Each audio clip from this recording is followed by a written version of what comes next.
Сонымен достар, менің үстімдегі жаңа футболка осы жануарлар үйінің маған деген жаңа жылдық сыйлығы, бірақ бізде одан да қызық сыйлық пайда болып тұр. Ол біздің кішкентай Гена.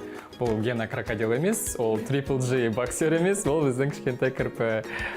И қалай тауып алдық, осыны айтып берсеңіз.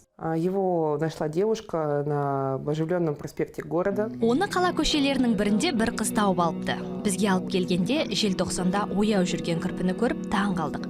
Әдетте олар жабай табиғатта қыстың ызғарлы күндері ұйқыға кетуі керек еді. Мамандар зерттеп қараған соң қолға үйретілген кірпі екені анықталды. Дені сау, әрі біздің аймаққа тән емес, оңтүстіктің кірпісі болып шықты. Арқаның суығына үсіп қалмай мейірімді жандарға тап болған Гена бақытты екен. Жануарлар үйінде тіршілік етіп жатқан алғашқы кірпі болып тіркелген ол, уақыт өте келе қызметкерлерге үйрене бастапты.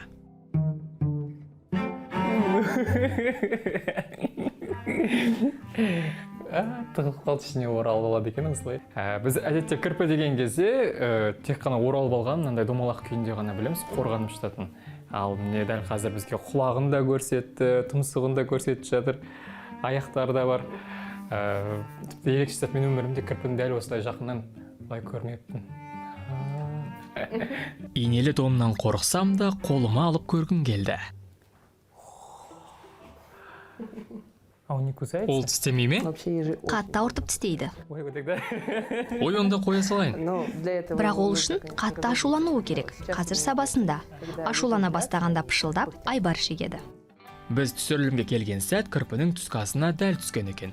Арнайы қонаққа арнайы деликатес. Шикі ет, тауықтың махаббатқа толы жүрегі. Кірпілер сондай жыртқыш. Сіз ертегіден көргендей басына үстіне жаңағы саңыраулақ, көкөністерді, жемістерді көтеріп алып үйіне тасып бармайды екен. Өздеріңіз көріп тұрғандай жыртқыш жануар етпен, кішкентай жәндіктермен, жыланмен де қоректенеді екен. Кірпінің есін іздеуді бастағанмен әзірге ешкім белгі бермеген екен. Ал асырап алсам деушілер қатары күн санап артып келеді.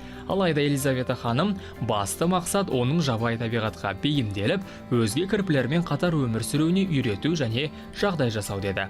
Бұл әрине көктемнің еншісінде, ал қазір назарларыңызға Генаның креслодағы кірпі позасын көрсетейік. Отырысы сондай сүйкімді.